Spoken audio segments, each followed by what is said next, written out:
Hello दोस्तों, स्वागत है आपका एक नए एक्साइटिंग वीडियो में जो कि यूपी बोर्ड एग्जाम 2021 के स्टूडेंट्स के लिए बनाया जा रहा है। चाहे वो क्लास 10th के स्टूडेंट्स हो या क्लास 12th के, उनके लिए इंग्लिश ग्रामर का सबसे बड़ा टॉपिक जो सबसे ज़्यादा नंबर देगा और वो भी देगा पूरे 12 नंबर, पूरे 12 मार्क्स का ये मोस्ट इम्पॉर्टेंट टॉपिक है। तो वीडियो को बिल्कुल भी स्किप मत कीजिएगा, वीडियो को पूरा देखिएगा कि कौन सा ऐसा टॉपिक है जो आपको एक अकेले ही एक क्वेश्चन में ही 12 नंबर दिला सकता है। तो दोस्तों बिल्कुल सही, आप लोगों ने थंबनेल से ही पहचान लिया और वो टॉपिक है एस्से।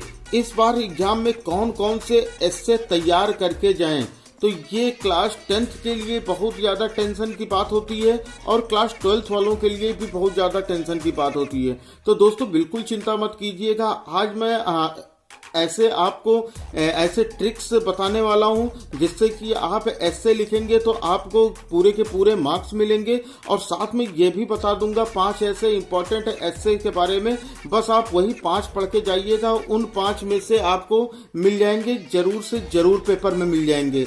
तो चलो वीडियो को शुरू करते हैं। लेकिन वीडियो शुरू करने के पहले अगर आप वीडियो पर नए हैं तो वीडियो को लाइक जरूर कर दें, और अगर चैनल पे ही नए हैं तो चैनल को सब्सक्राइब कर बेल आइकन को जरूर प्रेस कर दें ताकि हमारे हर वीडियो की नोटिफिकेशन आपको मिलती रहे दोस्तों। क्योंकि मैं आप लोगों के लिए बोर्ड एग्जाम से रिलेटेड जितने भी इम्पोर्टेंट टॉपिक्स होते हैं उनके वीडियोज लेके आता रहता हूं, तो इस तरह के वीडियो आपसे बिल्कुल मिस ना हो पाए। तो चलिए देखते हैं कि इस बार बोर्ड एग्जाम में, इस बार के एग्जाम में एस्से कैसे हम तैयार करके जाएं। सबसे पहले तो हम ये जान लेते हैं कि एस्से लिखने का सही तरीका क्या है। एस्से अगर हम लिखना चाहें तो एस्से में हमको क्या क्या चीजें लिखनी है। तो सबसे पहले दोस्तों ये जान लो कि एस्से क्या होता है। एस्से शब्दों का, भावनाओं का अर्थपूर्ण प्रस्तुतिकरण है जो एक लेखक को उसके विचारों की प्रस्तुति की स्वतंत्रता देता है।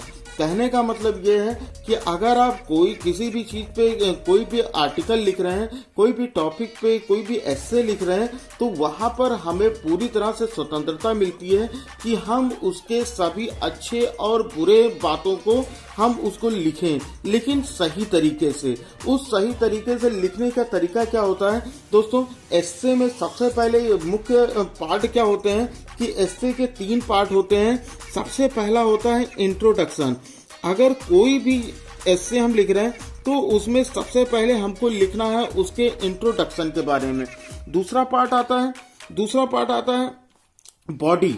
यह आता है body of essay, body of ऐसे ये लिखेंगे। यानी कहने का मतलब ये कि सबसे पहले तो हम इंट्रोडक्शन लिख देते हैं और उसके बाद उसका बॉडी मतलब उसके बारे में हमको कितनी जानकारी है, और सबसे लास्ट पॉइंट आता है कंक्लूजन, यानी इसका निष्कर्ष।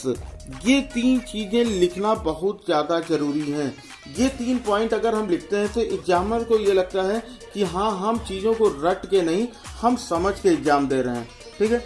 एस्से के अगर हम टाइप के बारे में जाने कि ये कितने प्रकार के होते हैं, एस्से के अगर हम टाइप के बारे में जाने तो इनके टाइप 3 तरह के होते हैं। एक होता है नैरेटिव, पहला नैरेटिव एस्से, दूसरा होता है डिस्क्रिप्टिव और तीसरा होता है रिफ्लेक्टिव। दोस्तों अब यहाँ पर हम ये चीज जान लेते हैं कि ये नैरेटिव, डिस्क्रिप्टिव और रिफ्लेक्टिव ये किस तरह के एस्से हैं। ये क्या होते हैं कि जो नैरेटिव एस्से होते हैं यह विषय वस्तु का विवरण प्रदान करता है। उदाहरण के लिए जैसे अगर हमें मान लेते हैं किसी यात्रा का, किसी घटना का, किसी दुर्घटना का वर्णन करना हो तो उसको हम नैरेटिव एस्से में लिखते हैं। फिर आता है डिस्क्रिप्टिव एस्से। यह विषय वस्तु के वर्णन आकर्षक तथा मनोरंजन तरीके से करता है। उदाहरण के लिए किसी स्थान, व्यक्ति, वस्तु या जगह के बारे में, जैसे भी हो, किसी व्यक्ति के बारे में अगर हमें कुछ बताना है, किसी स्थान के बारे में बताना है तो वहां पर हम डिस्क्रिप्टिव एस्से लिखते हैं। फिर तीसरा आता है रिफ्लेक्टिव एस्से।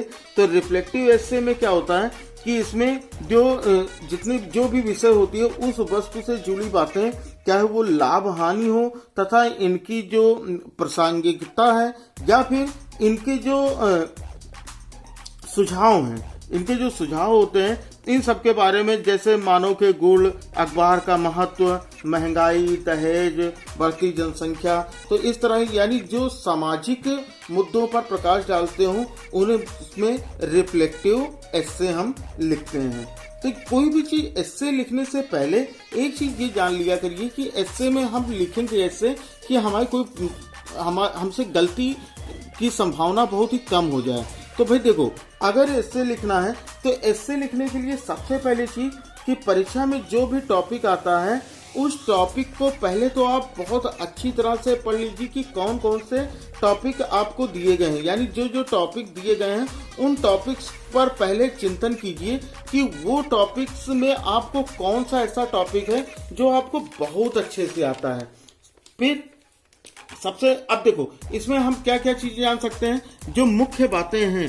कुछ अच्छे अंक पाने के लिए सबसे पहली बात ये आती है कि जो भी एस्से पूछा जाए, जिस टॉपिक के बारे में आपको सबसे अच्छे से जानकारी हो उस टॉपिक को चुनें सबसे पहले। क्योंकि अगर हम कभी कभी ये भी होता है कि हम लिखना तो शुरू कर देते हैं, हमको एस्से जैसे ही आता है हमारे दिमाग में आ जाता है हाँ ये तो लिख ले जाऊंगा।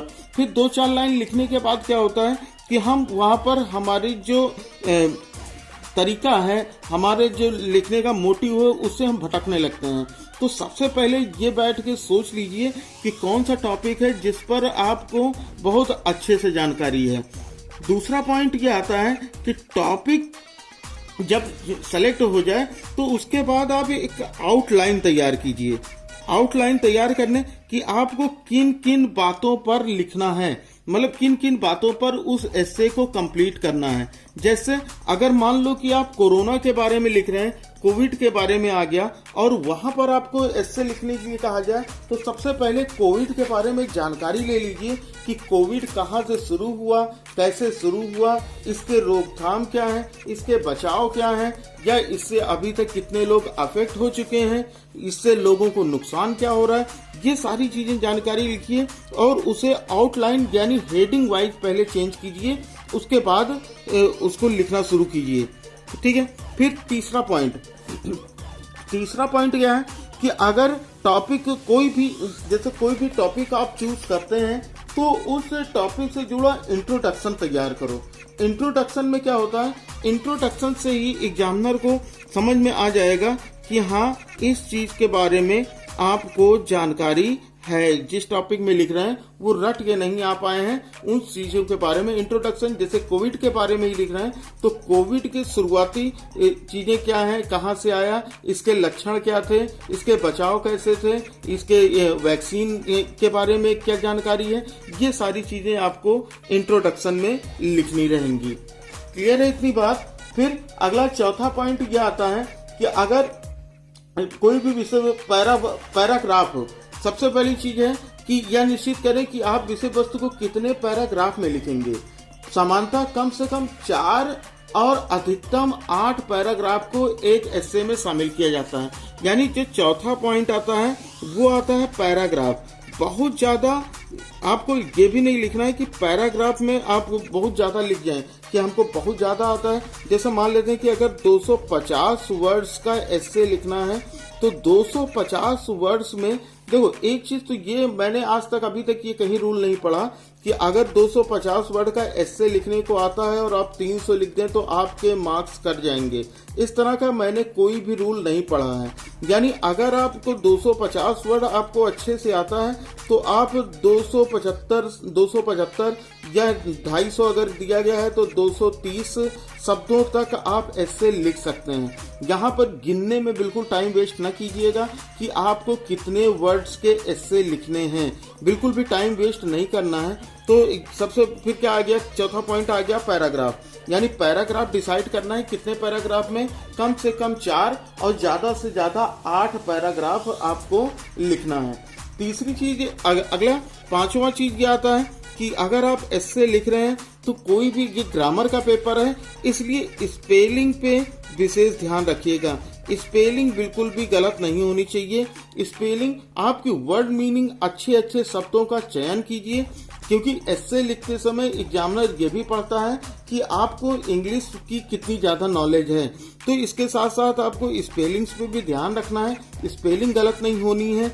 अगली चीज़ है कि सेंटेंस का फॉर्मेशन जो है, चाहे वो टेंस के अकॉर्डिंग हो या सेंटेंस का फॉर्मेट, वो बिल्कुल परफेक्ट होना चाहिए, एक परफेक्ट स्टूडेंट की तरह। तो इस तरह से आप अगर एस्से लिखेंगे तो ये 5 पॉइंट अगर आप याद रखते हैं तो एस्से में आपको पूरे के पूरे मार्क्स मिलेंगे। अब आते हैं आज के सबसे इम्पोर्टेंट पॉइंट पे कि कौन से ऐसे हम एस्सेस पढ़ के जाएं कि जिससे हमारे पेपर में काम हो जाए और उससे हमको एक्स्ट्रा ना पढ़ना पड़े। तो देख लेते हैं इम्पोर्टेंट ऐसे जो मैंने इस बार के नोट किए हैं, वो इम्पोर्टेंट ऐसे टॉपिक हैं। सबसे पहला है position of women in India today, Bharat में महिलाओं की स्थिति। भारत में महिलाओं की स्थिति बहुत ही इम्पोर्टेंट, मोस्ट इम्पोर्टेंट टॉपिक है, position of women in India today, आज भारत में महिलाओं की स्थिति। दूसरा जो एस्से है वो है अनएम्प्लॉयमेंट, जिस तरह भारत में बेरोजगारी बहुत तेजी से बढ़ रही है, उसके हिसाब से अनएम्प्लॉयमेंट जो है ये बहुत ही इम्पोर्टेंट टॉपिक होने वाला है। फिर तीसरा है कोविड-19। अभी आपको पता ही है कि कोविड-19 इस बार बहुत ज़्यादा पूरी पढ़ाई लिखाई और लोगों की सारी अर्थव्यवस्था, देश की अर्थव्यवस्था और लोगों की आम जिंदगी को त्रस्त कर दिया है। तो इसलिए कोविड-19 इम्पोर्टेंट टॉपिक होगा। और अभी जल्दी में ही लॉन्च किया गया न्यू एजुकेशन पॉलिसी 2021। तो न्यू एजुकेशन पॉलिसी बहुत ही ज़्यादा इम्पोर्टेंट है, इसके बारे में भी पढ़ के जाइएगा। उसके बाद अगला 5वां है importance of games and sports. क्या है कि खेल और स्पोर्ट्स, गेम्स और स्पोर्ट्स का महत्व क्या है। ये 5 टॉपिक ऐसे हैं जो इस बार 10th और 12th दोनों लोगों के लिए बहुत ही ज़्यादा इम्पोर्टेंट है। इसमें से इस बार इन 5 में से कोई ना कोई एक टॉपिक आपके पेपर में जरूर आएगा, तो ये तैयार रखिए। अगर फिर भी आपको इन 5 टॉपिक्स में कोई लिखने में दिक्कत हो रही है तो भी कमेंट बॉक्स में बताइए। कमेंट बॉक्स में बताएंगे तो आप लोगों को इन सबके अलग अलग एस्सेज प्रोवाइड करा दिए जाएंगे। तो वीडियो आपको कैसी लगी? अगर वीडियो अच्छी लगी हो तो वीडियो को लाइक कर दें, और अगर चैनल पर नए हैं तो चैनल को सब्सक्राइब कर बेल आइकन को जरूर प्रेस कर दें, ताकि हमारे हर वीडियो की नोटिफिकेशन आपको मिलती रहे। चलिए फिर मिलते हैं एक नए वीडियो में एक नई जानकारी के साथ। तब तक बने रहिए हमारे साथ। बोर्ड एग्जाम चैनल को सब्सक्राइब करके रखिए। फिर चलिए, जय हिंद, वंदे मातरम।